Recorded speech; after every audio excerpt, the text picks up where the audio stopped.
योगिनियों ने चारों ओर से घेर लिया है, शीघ्र कुछ करना होगा।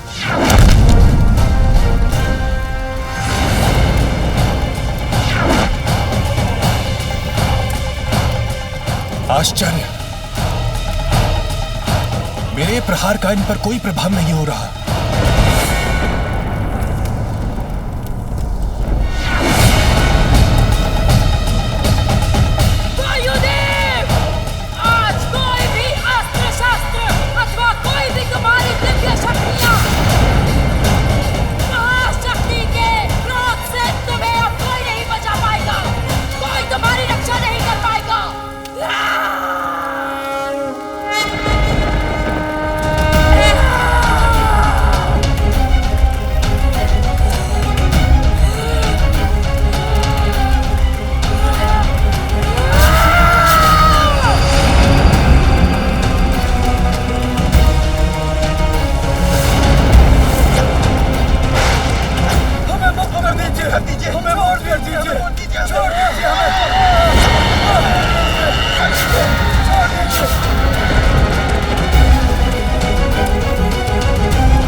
मुझे पकड़ने की चेष्टा मत कीजिए।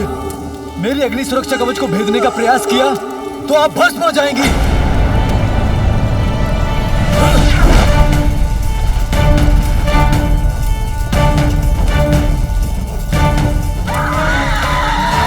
ये किसकी गर्जना है?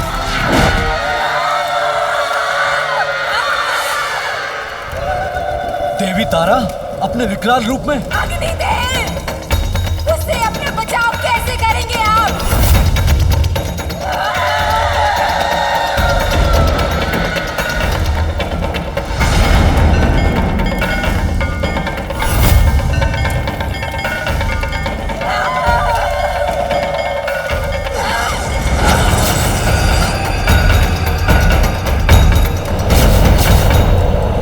पार्वती का दुख उनका रोष बन रहा है, किंतु अभी उन्हें रोकना संभव नहीं।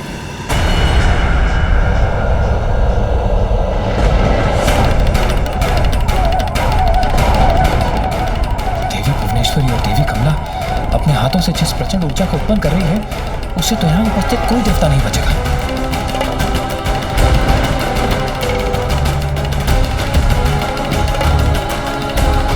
यदि मैं जल में परिवर्तित हो जाऊं तो इन महाविद्याओं की ऊर्जा को सहज ही भेज सकूंगा।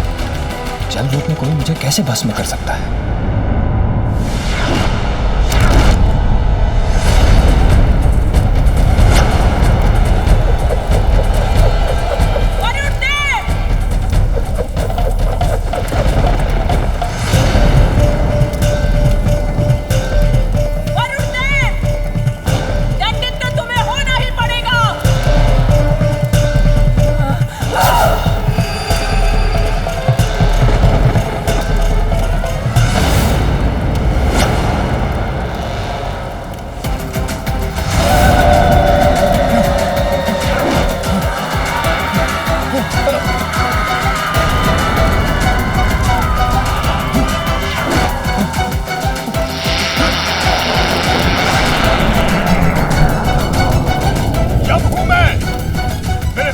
दूर रहने में ही आपकी भलाई है। दूर रहिए मुझसे।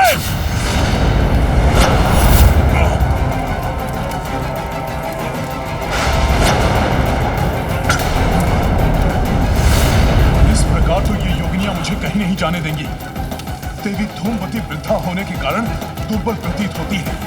यदि मैं तीव्र गति से भाग गया तो ये मुझे कदापि नहीं पकड़ सकेंगी।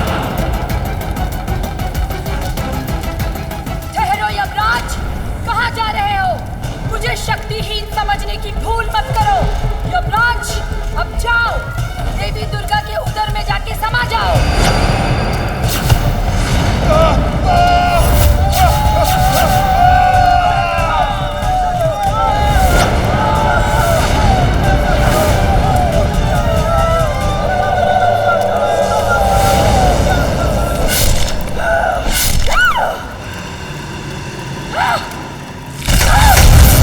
इस प्रकार तो समस्त देवताओं का विनाश हो जाएगा और मैं देवराज होते हुए ये नहीं देख सकता।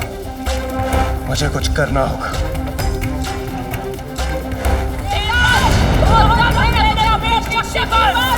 आज देवताओं के साथ हमारा अहंकार भी मिट जाएगा।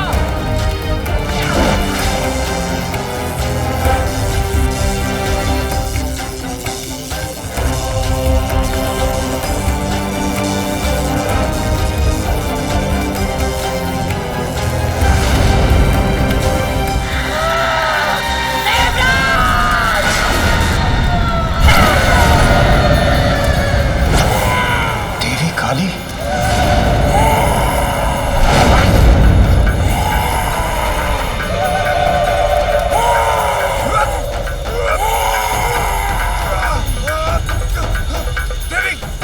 देवी क्षमा, क्षमा देवी, देवी मुझसे बहुत बड़ी भूल हो गई।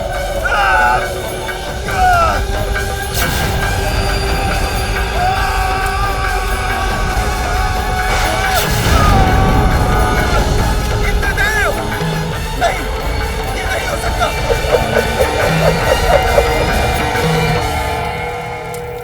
इंद्रदेव की रक्षा तो अति आवश्यक है।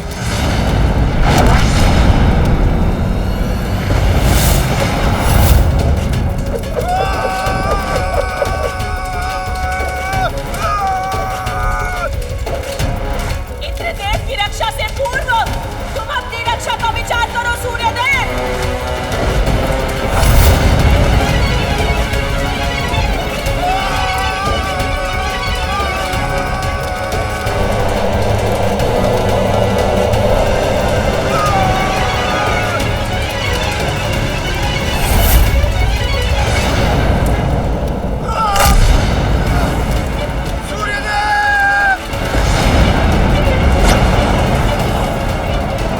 मैंने कहा था ना, आज कोई शेष नहीं रहेगा, सबका संहार करूंगी मैं।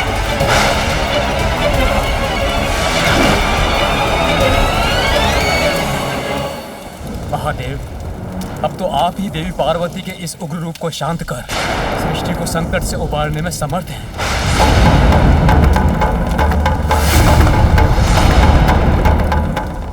महादेव शीघ्र कुछ कीजिए, अन्यथा देवी पार्वती सर्वत्र प्रलय की स्थिति उत्पन्न कर देंगी।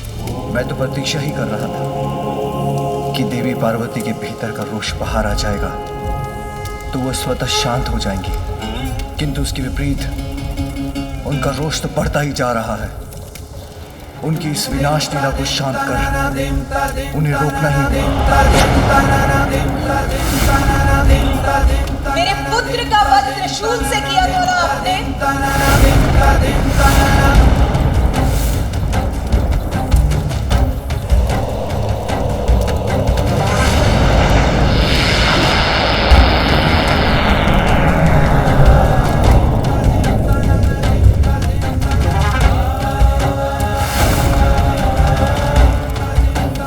पार्वती, यदि संहार करने से ही तुम्हारा क्रोध शांत होता है तो लो, मैं प्रस्तुत हूँ, तुम्हारा दोषी।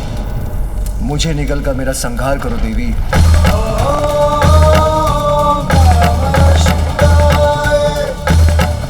नहीं, ये कैसे कर सकती हूँ मैं? मुझे अपने रोष से मुक्त होना ही होगा। पार्वती, वो तुम्हारा ही नहीं, मेरा भी पुत्र था। हाँ, ये सत्य है पार्वती कि मेरे हाथ तो बहुत बड़ा अनर्थ हो गया है। पिता के हाथ तो पुत्र का हाथ थामकर उसे संसार में चलना सिखाते हैं, उसका मार्गदर्शन करते हैं, और यहाँ मेरे ही हाथों मेरे पुत्र का वध हो गया। किंतु मैं करता भी क्या, उसने विवश कर दिया था मुझे। उमा, मैंने तो पहचाना उसे, किंतु वास्तविकता तो यह है कि अविद्या के कारण वो मुझे, अपने पिता को नहीं पहचान सका। नहीं जान सका कि 84 लाख योनियों के समस्त जीवों का पिता मैं ही हूं। सबके भीतर और बाहर सर्वत्र विराजमान हूं। अज्ञानतावश कुछ भी समझाने का अवसर नहीं दिया उसने।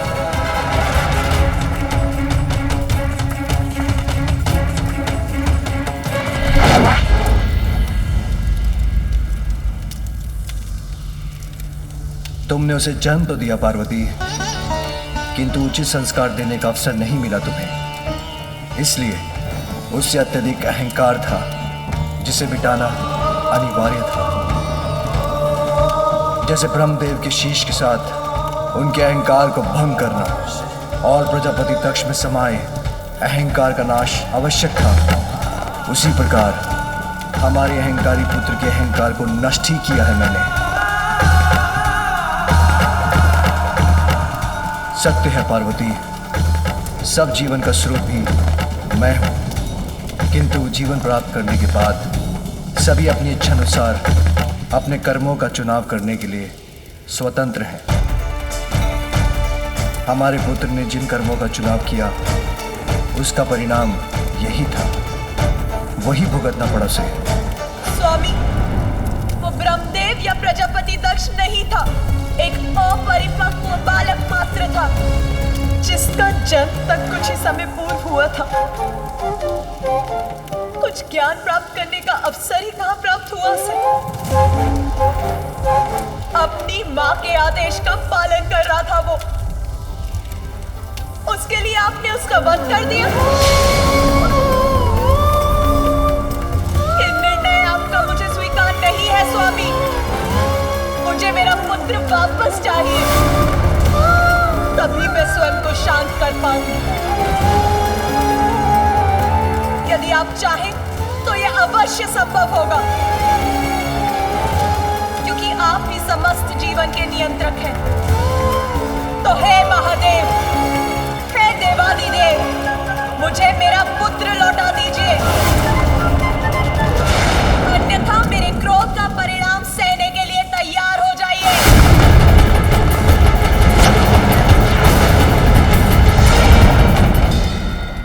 मुझे मेरा पुत्र लौटा दीजिए, अन्यथा मेरे क्रोध का परिणाम सहने के लिए तैयार हो जाइए।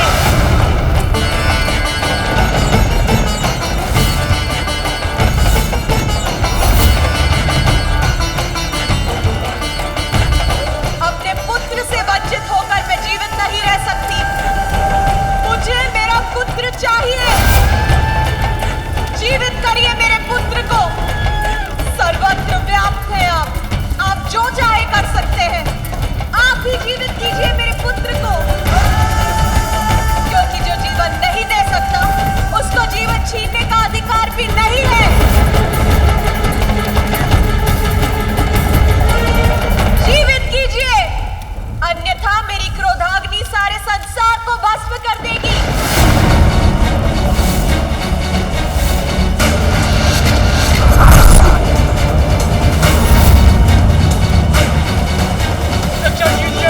हमारी गुहार, हमारी रक्षा कीजिए, से बचाइए प्रभु, हमारी रक्षा कीजिए, हमारी रक्षा कीजिए प्रभु। महादेव कैसे शांत करेंगे माता पार्वती के क्रोध को? कहीं इस बार मैं उनका लक्ष्य न बन जाऊं। शांत हो जाओ देवी पार्वती, तुम्हें तुम्हारा पुत्र अवश्य प्राप्त होगा।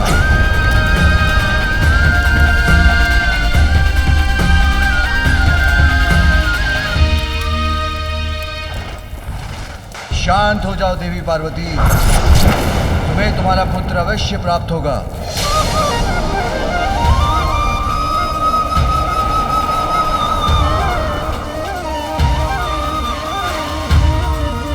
इसलिए नहीं कि तुम संहार कर रही हो, किंतु इसलिए कि पुत्र प्राप्ति की तुम्हारी कामना अत्यंत प्रबल है। क्योंकि तुमसे पूछे बिना मैंने देवताओं को वरदान दिया था, क्योंकि पुत्र प्राप्ति के लिए तुमने इतना कठोर व्रत कर श्री हरि से सुंदर पुत्र पाने का वरदान प्राप्त किया था। इन सब कारणों से मैं तुम्हें तुम्हारा पुत्र अवश्य दूंगा। ऐसा पुत्र जो असाधारण होगा, दिव्य होगा, सबसे भिन्न और अहंकार रहित होगा।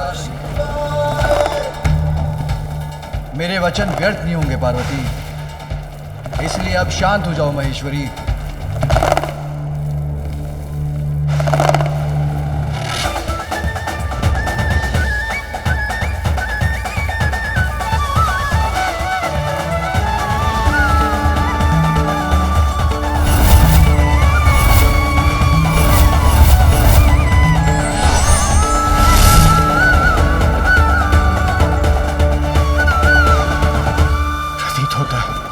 माता का क्रोध शांत हो गया।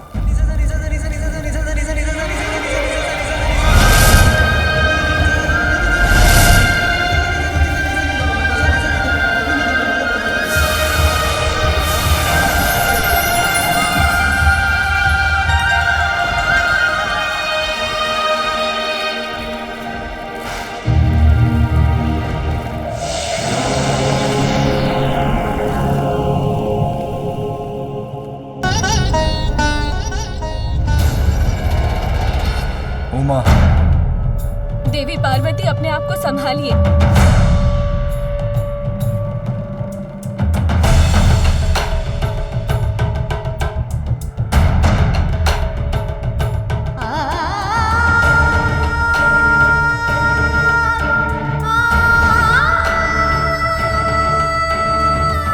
मुझे मेरे पुत्र को देखना है।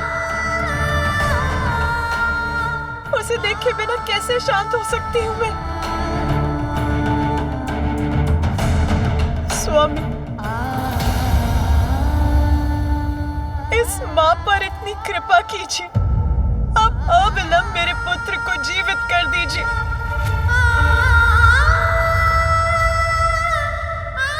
अभी तो मैंने उसका अन्नप्राशन भी नहीं किया। मुझे उस पर अपनी स्नेह वर्षा करनी है, उसे अपने हाथों से खिलाना है, दुलारना है, उस पर अपनी ममता उड़ेलनी है। मैं आपसे विनती करती हूँ प्रभु, आप अपना वचन पूर्ण कीजिए। जीवित कर दीजिए मेरे पुत्र को, जीवित कर दीजिए। देवी, इसमें महादेव का कोई दोष नहीं। ये सब मेरे ही कारण हुआ है।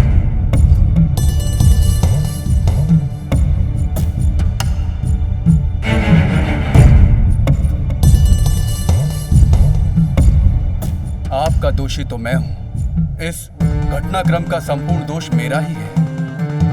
कैसे महर्षि कश्यप? इस सब से आपका क्या संबंध है? संबंध है माता, इसका मेरे शाप से ही गूढ़ संबंध है।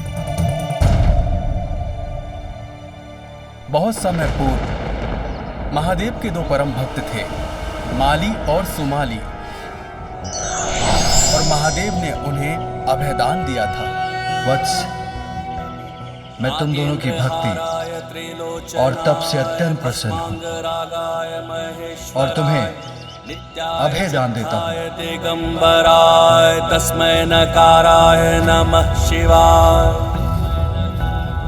इसके पश्चात एक बार माली और सोमाली का सूर्यदेव के साथ युद्ध हुआ, जिस युद्ध में सूर्यदेव उनका वध करने के लिए तैयार हो गए। तब माली और सोमाली के अभयदाता महादेव को प्रकट होकर उनकी रक्षा करनी पड़ी। उन्होंने सूर्यदेव पर अपने त्रिशूल का प्रहार कर उन्हें मरणासन अवस्था में उनके रथ से नीचे गिरा दिया। तभी मैं सूर्य का पिता वहां पहुंच गया और मैंने अपने पुत्र सूर्य की देह को दीन अवस्था में पृथ्वी पर गिरा हुआ देखा, और तब रोष और संताप से प्रभावित होकर मैंने महादेव को एक अत्यंत अनिष्टकारी श्राप दिया कि जिस प्रकार आज आपके कारण मेरे समक्ष मेरा पुत्र मरणासन अवस्था में गिरा पड़ा है, उसी प्रकार आप स्वयं अपने पुत्र को अपने त्रिशूल से आहत करेंगे महादेव। उस समय मेरे पुत्र की मृत्यु तो नहीं होने दी महादेव आपने, किंतु मैं तो श्राप दे चुका था। वो स्थिर रहा, जिसके कारण ही आज यहाँ ये सब घटा। किंतु हे महादेव, आप तो करुणा सागर हैं, सब जीवन के स्रोत हैं, इसलिए मेरी विनती स्वीकार कर मुझे दोष मुक्त कीजिए। अपने पुत्र को जीवित कर दीजिए महेश्वर। आप चाहें तो ये अवश्य संभव होगा। ऋषिवर, अब वही करने का प्रयास करने जा रहा हूं। अब मुझे आज्ञा दीजिए। प्रणाम महादेव, प्रणाम माता।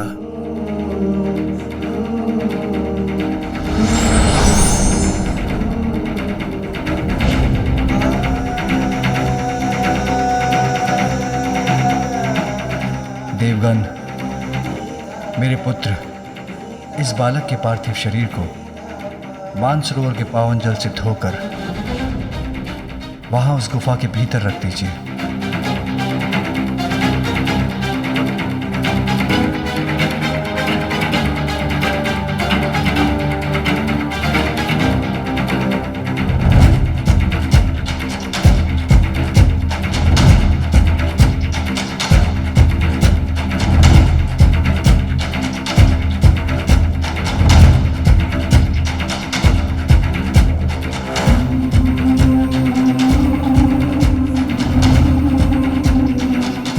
विश्वास रखिए देवी, इसी विधि से उसे मैं पुनर्जीवित कर सकूंगा।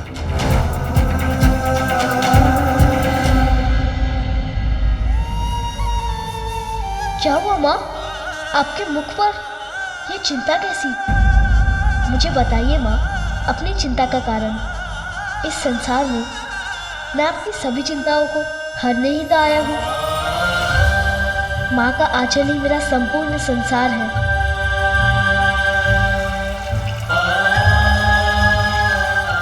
तुम ये क्या कर रहे हो पुत्र?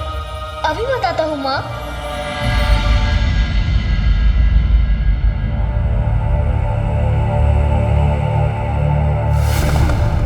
नहीं, अब और नहीं सह सकूंगी मैं। मेरे पुत्र को पुनर्जीवित कीजिए नाथ।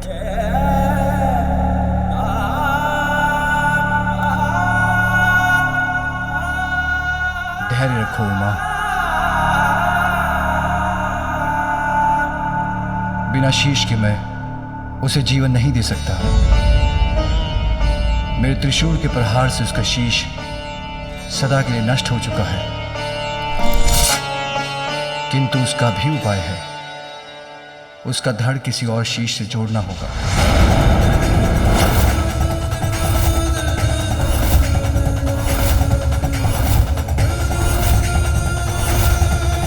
तब मैं अपने पुत्र को पुनर्जीवित कर सकूंगा। क्या किसी और का शीश जोड़ा जाएगा मेरे पुत्र के धड़ पर? किसका शीश होगा वो?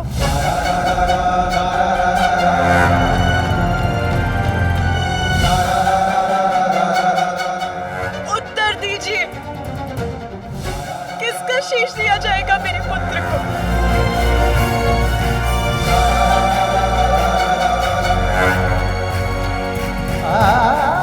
मैंने तुम्हें वचन दिया है उमा, मैं तुम्हारे पुत्र को पुनर्जीवित करूंगा। इसीलिए विश्वास रखो, जो होगा उचित ही होगा। किंतु स्वामी, उसे तो किसी और का शीश धारण करना होगा। किसी और का शीश हम कहां से लेकर आएंगे प्रभु? देवतागण, आप सभी उत्तर दिशा की ओर जाएं। उस दिशा में सर्वप्रथम जो भी नवजात शिशु आपको दिखाई दे, जिसका जन्म कुछ समय पूर्व हुआ हो, उसका शीश ले आए। वही शीश इस बालक का शीश बनेगा।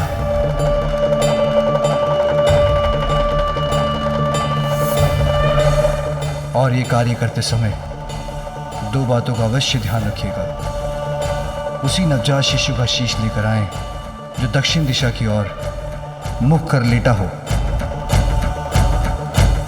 और ये कार्य दोपहर की अवधि में पूर्ण हो जाना चाहिए।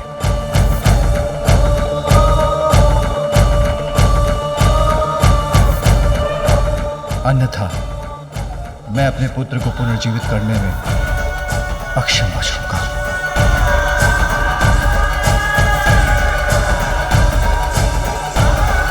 यदि दोपहर के भीतर कोई शीश नहीं मिला तो माता पार्वती का क्रोध पुनः जागृत हो जाएगा। मुझे तो यही चिंता सता रही है, किंतु इसे इनके समक्ष कैसे व्यक्त करूं?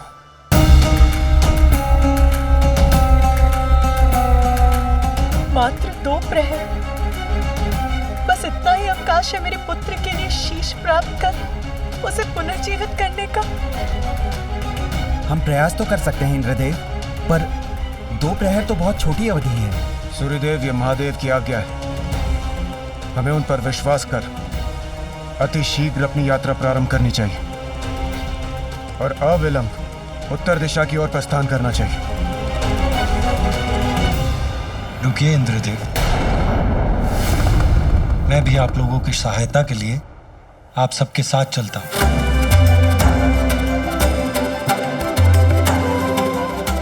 आप निश्चिंत रहिए देवी पार्वती।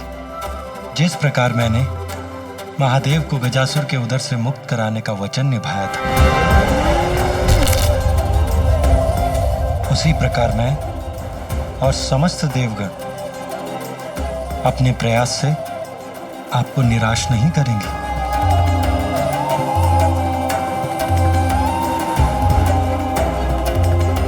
आपके इन वचनों से मुझे आश्वस्त करने के लिए अनेकों धन्यवाद भ्राताश्री।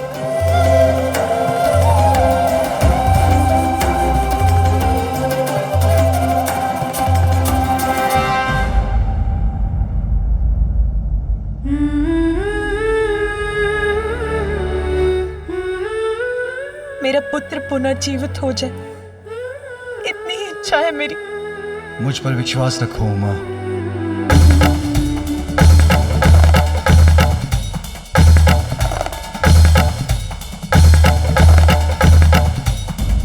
मैं यही हूँ पुत्र, तुम्हारे समीप, तुम्हारी प्रतीक्षा कर रही हूँ, उसी प्रकार जैसे तुम द्वार के बाहर मेरी प्रतीक्षा कर रहे थे। तुम्हें छोड़कर कहीं नहीं जाऊंगी, यही हूं और यही रहूंगी। बस अब तुम शीघ्र आ जाओ पुत्र, शीघ्र आ जाओ।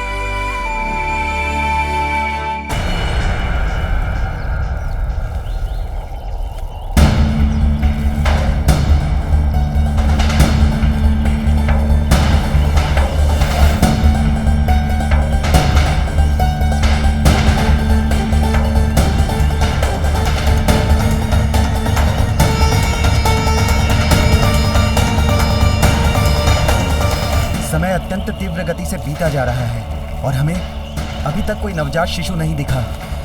यहाँ तो दूर दूर तक इस सघन वन के सिवाय कुछ दिखाई नहीं देता है। जीवन का कोई चिन्ह तक नहीं है। हे श्री हरि, इस प्रकार हम उत्तर दिशा की ओर बढ़ते रहे तो हम घने वन में प्रविष्ट हो जाएंगे। इस वन में नवजात शिशु कहाँ मिलेगा? देवगण, दिशाओं में सर्वोत्तम दिशा है उत्तर दिशा। जीवन का सार छिपा है इसमें। जीवन की समस्त सकारात्मक ऊर्जाओं का स्रोत उत्तर दिशा में ही स्थित है। अतः आप लोग अपना संशय त्याग दीजिए और आगे बढ़िए, क्योंकि जहां आपको सघन वन दिखाई दे रहा है, वहां महादेव अपनी दिव्य दृष्टि से भविष्य के दर्शन कर चुके। देवी पार्वती और महादेव के जीवन में नवीन अध्याय के आरंभ का स्रोत अवश्य ही हमें इस उत्तर दिशा से प्राप्त होगा। किंतु श्री हरि, हम अपने स्वार्थ के लिए किसी नवजात शिशु के प्राण हर लेंगे, ये कहाँ उचित है? अग्निदेव, महादेव सर्वज्ञ है। उनकी दृष्टि से कुछ नहीं छिपता, सब कुछ ज्ञात है उन्हें। यदि उन्होंने कुछ कहा है तो उसके पीछे अवश्य ही कोई गूढ़ अर्थ छिपा है। इसलिए आप उनकी बात पर विश्वास कीजिए और उनके आदेशानुसार आगे बढ़िए।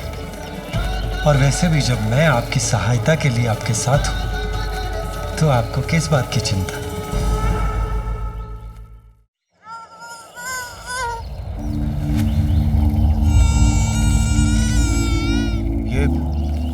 ये शिशु क्रंदन का स्वर उस ओर से आ रहा है। हमें शीघ्र उस ओर चलना चाहिए।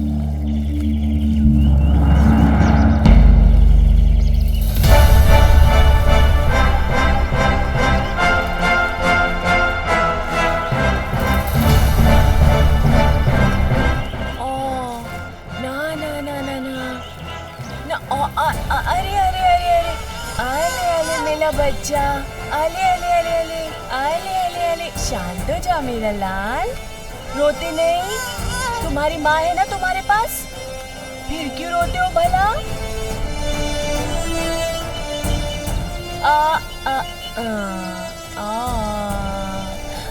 चुप हो जा, चुप हो जा। अवश्य ही यही वो शिशु है जिसके बारे में महादेव ने हमसे कहा था। हाँ, अवश्य यही है हमारी समस्या का समाधान। नहीं वरुण देव, आप भूल कर रहे हैं।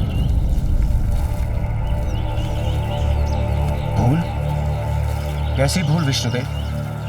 ये एक शिशु है और नवजात भी, अर्थात हमें इसी का शीश ले जाना है ना? इंद्रदेव, ये शिशु नवजात अवश्य है, परंतु महादेव ने हमें स्पष्ट कहा था उसी नवजात शिशु का शीश लेकर आए जो दक्षिण दिशा की ओर मुख कर लेटा हो, और इस बालक का मुख पश्चिम दिशा की ओर है।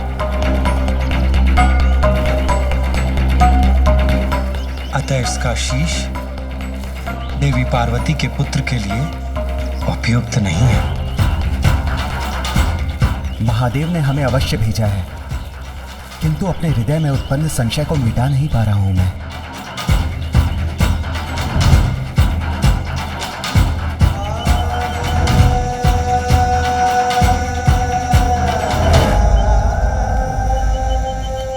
देवगण, इस शिशु को निहारने से कोई लाभ नहीं।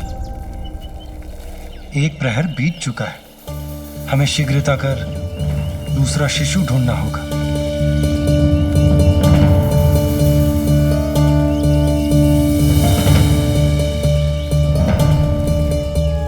आइए देवगण।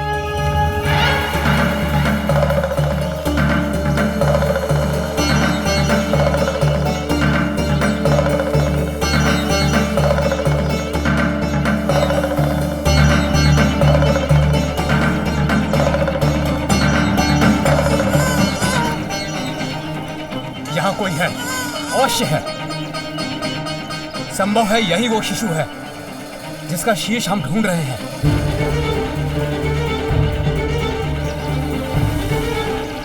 अग्निदेव को कुछ आभास हुआ है, हमें उनकी बात सुननी चाहिए। इस ओर आइए प्रभु।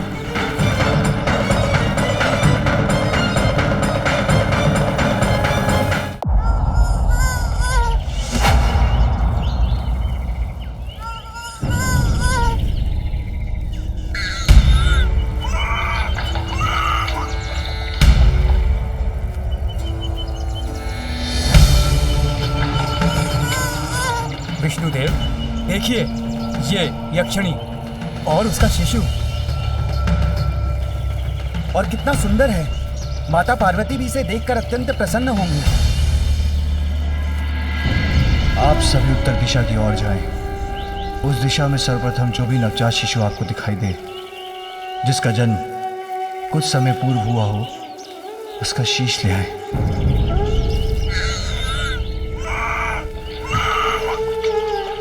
आप लोग पुनः भूल कर रहे हैं देवगण। महादेव ने स्पष्ट कहा था कि हमें किसी नवजात शिशु का शीश ढूंढना है, किंतु ये यक्ष शिशु नवजात नहीं है। इसकी आयु 1 वर्ष के समीप है।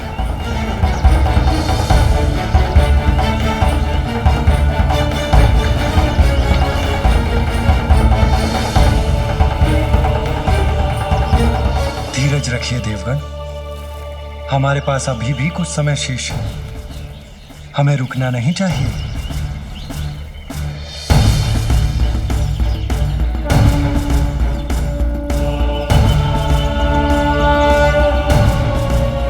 आइए देवगण,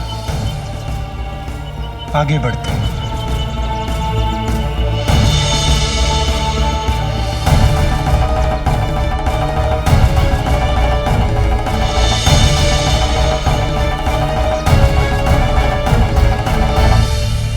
तो वन्य पशु भी कठिनाई से आते होंगे, फिर श्रीहरि हमें वन के और भीतर कहां ले जा रहे हैं?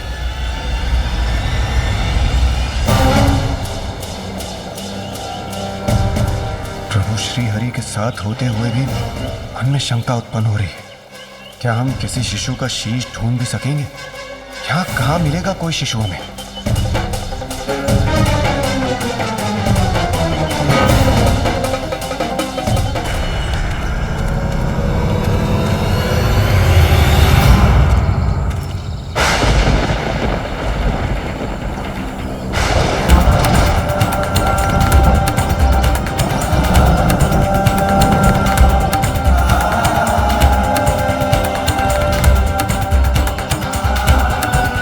विष्णुदेव, ये गज? मात्र गज नहीं देवराजेंद्र,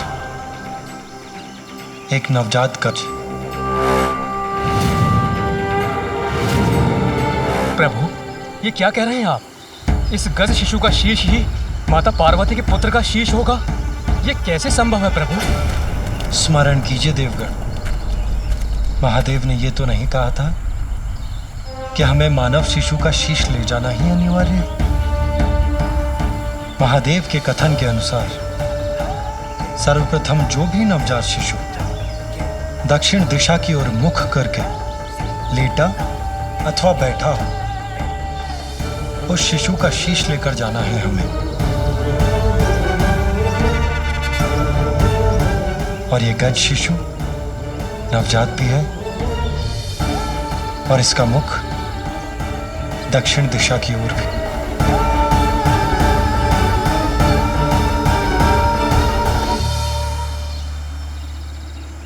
विष्णुदेव, ये गजमाता भी तो माँ है। जब ये निद्रा से जागेगी और अपने पुत्र को अपने समीप नहीं पाएगी तो इस माँ की भी क्रोधाग्नि जागृत हो जाएगी और तब ये भी भयंकर उत्पात मचाकर सर्वत्र विनाश करेगी। नहीं सूर्यदेव, शिशु के जन्म पर माता उस पर अपना वात्सल्य उड़ेलती है, उसे अपने तन से स्नेहपूर्वक लगाकर उसका पोषण करती है। पल भर के लिए भी उसे अपनी आंखों से ओझल नहीं होने देती। किंतु उसके विपरीत ये गज माता अपने पुत्र से दूसरी ओर मुख करके निद्रामग्न, अर्थात उसे अपने शिशु का ध्यान भी नहीं।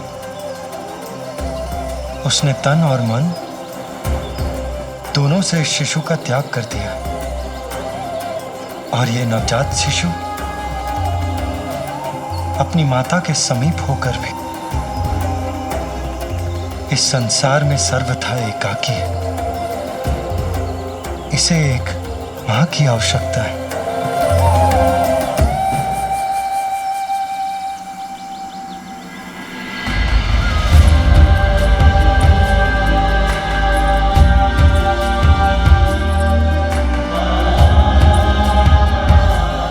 और वहां एक अन्य मां अपने पुत्र के लिए व्याकुल है।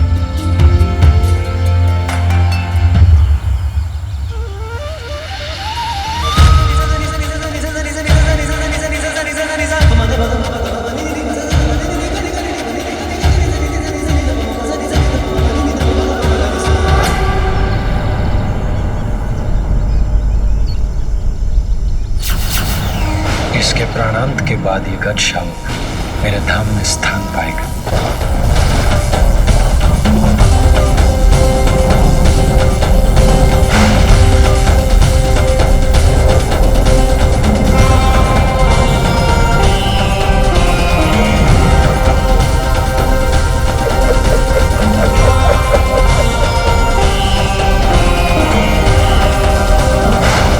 ये पाश किसका है और कौन है जो इस शिशु को बांधने यहां तक पहुंच गया?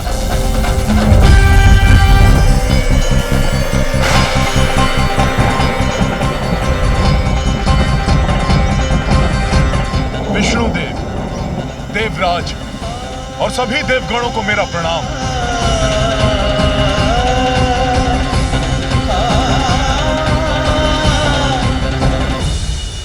प्रणाम यमराज। किंतु आप और यहाँ, आपके यहाँ आने का क्या प्रयोजन है? देवराज, मैं यहाँ अपना कर्तव्य निभाने इस गज शिशु को मृत्यु प्रदान करने आया हूँ। किंतु यमराज, महादेव ने तो हमें आदेश दिया है कि दक्षिण की ओर जिस नवजात शिशु का मुख हो उसका शीश हम उनके पास पहुंचा दें, जिसके अनुसार ये गज शिशु उनके लिए सर्वथा उपयुक्त होगा। यही तो महादेव की लीला है। इस गज शिशु को मात्र 1 दिवस की अल्पायु प्राप्त है।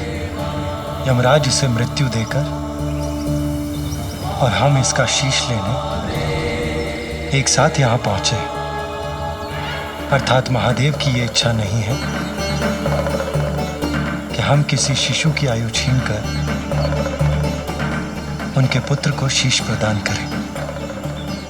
जब इस गज शिशु की मृत्यु होने ही वाली है तो हमारे द्वारा इसका शीश ले जाने में कुछ भी अनुचित कहाँ है? इसे ही कहते हैं परमात्मा का न्याय।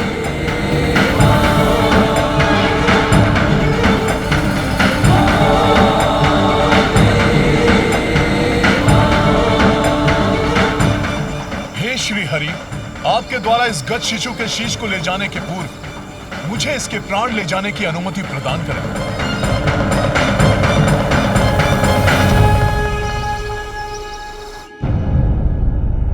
कितना समय बीत गया और मेरा पुत्र अभी भी निष्प्राण है। स्वामी,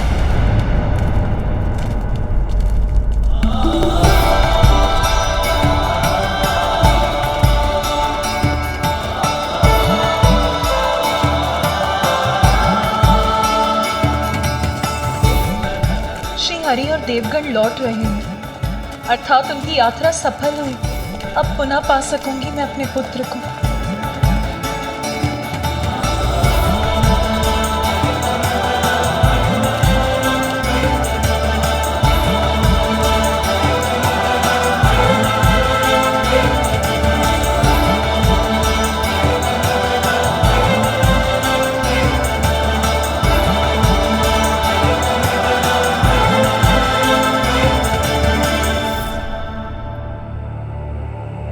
किंतु वो शीश कहाँ है जो श्री हरि और देवगण अपने साथ लाए हैं? अब तो वही शीश मेरे पुत्र का शीश होगा। आपके आदेशानुसार हम ले आए एक शीश।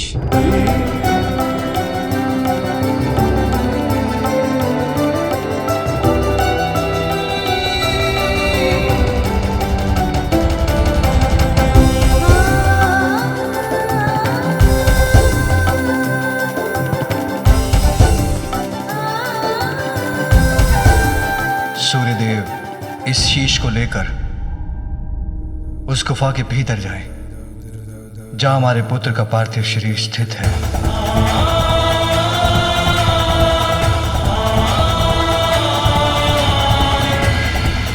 जो आज्ञा प्रभु।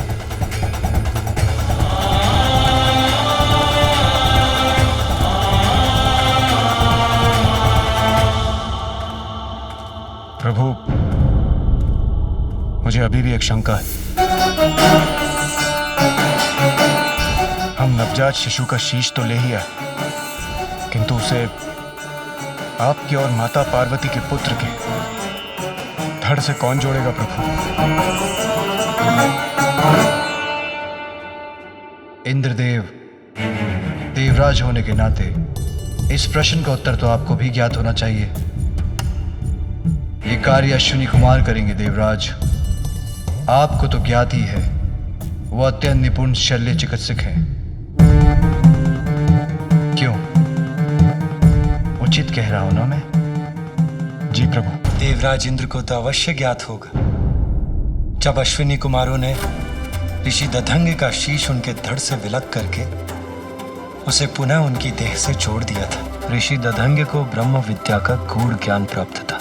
ये वो वैदिक विद्या है जिससे देवता देवत्व के चरम तक पहुंच सकते हैं। देवराज इंद्र ने उनसे यही विद्या सीखने का प्रयास किया। मैं देवराज इंद्र हूँ और मैं यहाँ आपसे ब्रह्म विद्या सीखने आया हूँ, इसलिए ये विद्या मुझे सिखाने की कृपा करें। देवराज, ये विद्या तो केवल उन्हें ही सिखाई जा सकती है जो किसी भी अवस्था में इसका कोई दुरुपयोग ना करे। आप देवराज अवश्य हैं, किंतु मुझे यह विश्वास नहीं है कि ये विद्या आपको सिखाना संसार के हित में होगा। ऋषिवर! आपने देवराज इंद्र को यह विद्या सिखाने से मना किया। अगर यह विद्या मुझे प्राप्त नहीं हो सकती तो किसी और को भी नहीं दी जा सकती। याद रहे, यदि आपने अपने इस मुख से अपनी यह विद्या किसी और को सिखाई तो उसका भीषण परिणाम झेलने के लिए तैयार हो जाइए। मैं आपके शीश को आपके देह से विलग कर दूंगा। किंतु ऋषि दधंग ने इस विद्या को देवराज को देने से मना कर दिया। किंतु उसके कुछ समय पश्चात ही अश्विनी कुमार ऋषि दधंगे से ब्रह्म विद्या सीखने के लिए पहुंचे। ऋषिवर, प्रणाम ऋषिवर। ऋषिवर, हम अश्विनी कुमार आपसे ब्रह्म विद्या सीखने के लिए आए हैं। इस विद्या का ज्ञान हमें हमारे कार्य में और कुशल बना देगा। यदि आपने अपने इस मुख से अपनी यह विद्या किसी और को सिखाई तो उसका भीषण परिणाम झेलने के लिए तैयार हो जाइए। मैं आपके शीश को आपके देह से विलग कर दूंगा। देवराज की चेतावनी को मुझे इन्हें संकेत द्वारा ही बताना होगा। आप किसी भी प्रकार की चिंता ना करें। हम शल्य चिकित्सा में इतने निपुण हैं कि शरीर से विलग कोई भी अंग को जोड़ने का सामर्थ्य रखते हैं। इस प्रकार ऋषिवर अपने मुख से अश्विनी कुमारों को ब्रह्म विद्या का ज्ञान नहीं देंगे, और यदि देवराज इंद्र कुपित होकर उनका शीश विलग करते भी हैं तो वो मात्र। किंतु देवराज इंद्र को इसकी सूचना प्राप्त हो गई और वो इससे अत्यंत कुपित हो उठे कि उनकी चेतावनी के बाद भी ऋषि दधंगे ने अश्विनी कुमारों को ब्रह्म विद्या सिखाने का साहस किया। ऋषि दधंगे!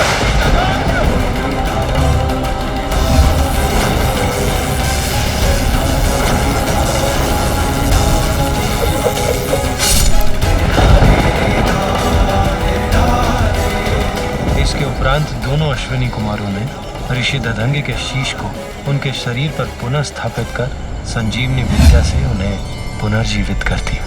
आप दोनों का कल्याण हो। आप दोनों ने मात्र मेरे जीवन की रक्षा नहीं की, अपितु मेरे धर्म को भंग होने से भी रक्षित किया है। एक गुरु होने के कारण आप दोनों जैसे योग्य शिष्यों को धर्म का ज्ञान देना मेरा धर्म था। यदि देवराज इंद्र के भय से मैं आपको ये ज्ञान दिए बिना लौटा देता, मेरे गुरु होने का धर्म खंडित होता। शल्य चिकित्सा में पारंगत और संजीवनी विद्या के ज्ञाता भी हैं अश्विनी कुमार, इसलिए बालक के शीश को उसके धड़ से जोड़ने के लिए उनका बुलाया जाना स्वाभाविक है और उपयुक्त भी।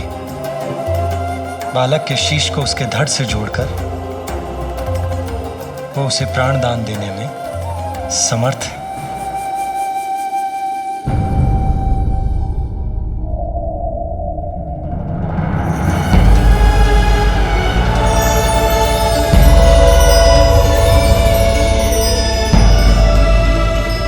प्रणाम त्रिदेव।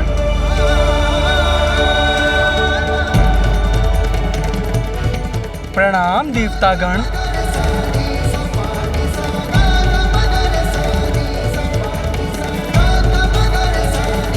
अश्विनी कुमार, मेरे कहने पर विष्णुदेव, इंद्रदेव एवं अन्य देव एक नवजात शिशु का शीश लेकर आए हैं। आप औषधियों के देवता हैं, इसीलिए आप ही मेरे पुत्र के तन से इस शीश को जोड़ने में सक्षम हैं। ये हमारा सौभाग्य होगा महादेव। अब आप अपना कार्य आरंभ करें।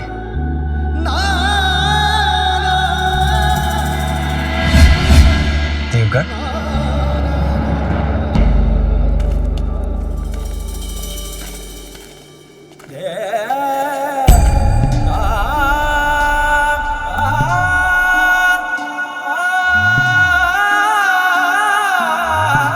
निश्चिंत रहो पार्वती, कुछ ही समय में तुम्हारा पुत्र पुनः तुम्हारे साथ होगा।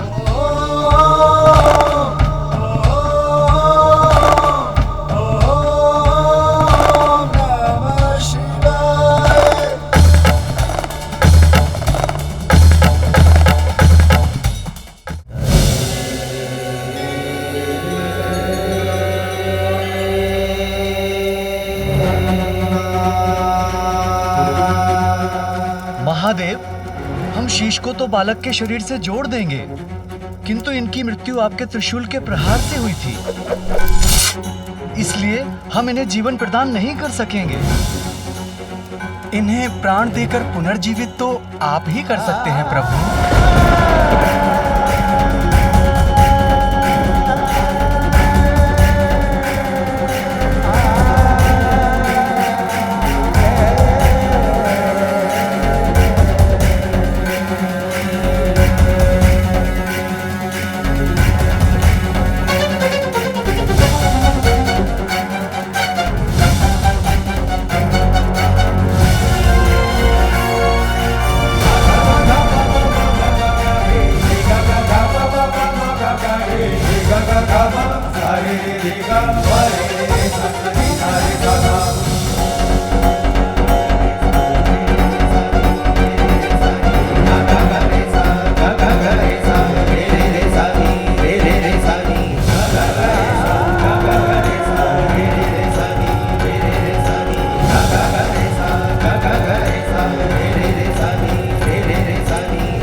अपना कार्य कर दिया प्रभु।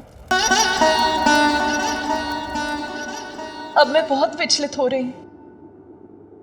मैं अपनी दिव्य दृष्टि से भीतर देख सकती हूं, किंतु स्वयं देखने पर मैं अत्यंत व्याकुल ना हो जाऊं। देवी सरस्वती, क्या आप मुझे देखकर बता सकती हैं कि वहां क्या हो रहा है?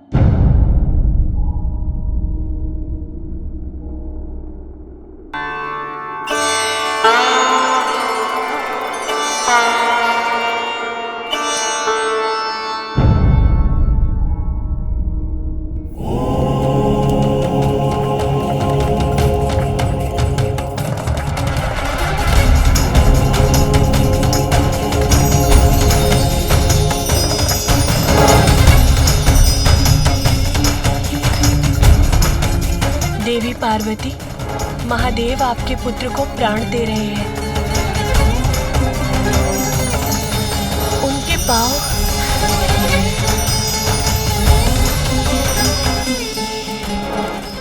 और अब उनका उदर जीवन से स्पंदित हो रहा है।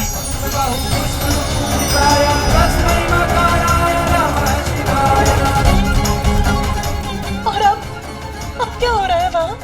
अब उनके हाथ और उनकी भुजाएं, उसमें भी जीवन का संचार हो रहा है। और बताइए ना, अब क्या हो रहा है वहाँ? और अब उनकी ग्रीवा क्रियाशील हो रही है।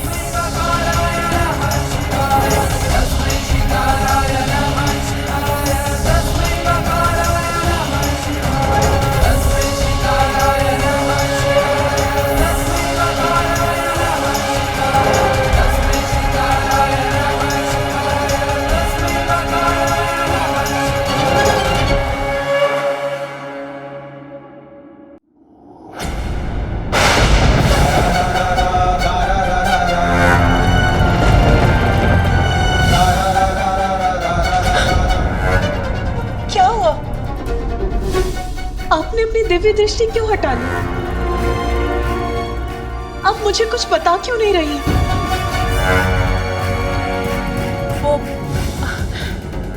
देवी पार्वती, जैसा मैंने कहा, महादेव आपके पुत्र को प्राण दे रहे हैं। नहीं, कुछ तो है जो देवी सरस्वती मुझे नहीं बता रही। मैं स्वयं जाकर देखती हूँ।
हमें आज्ञा दीजिए प्रभु।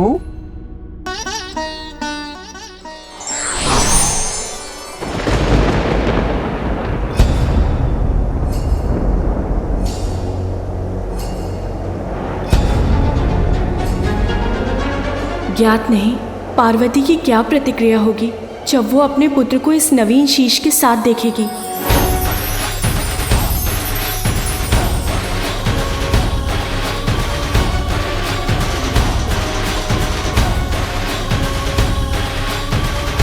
पार्वती नंदन के पुनः जीवन ने अंततः हम देवताओं को माता के कोप से रक्षित कर दिया।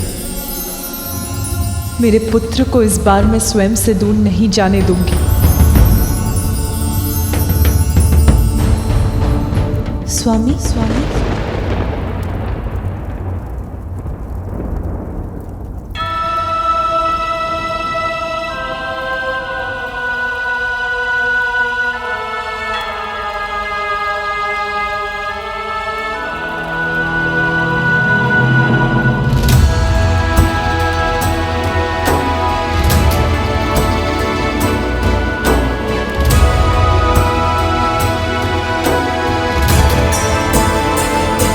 आशा करता हूँ कि देवी पार्वती की पीड़ा समाप्त हो जाएगी।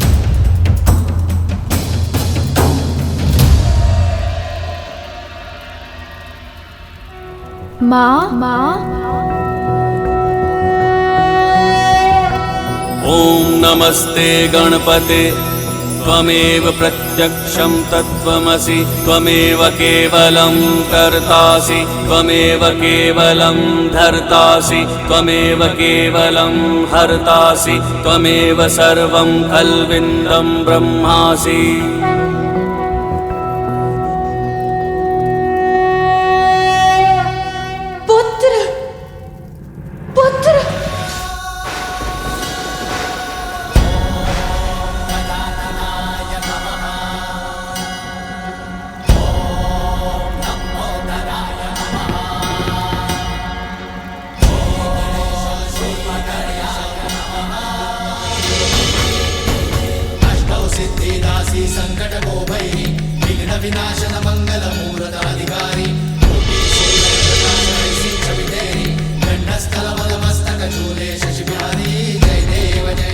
विघ्नहर्ता श्री गणेश के अद्भुत शक्तियों से भरे वीडियोस देखने के लिए चैनल को सब्सक्राइब करना न भूलें और साथ ही बेल आइकॉन भी दबाएं।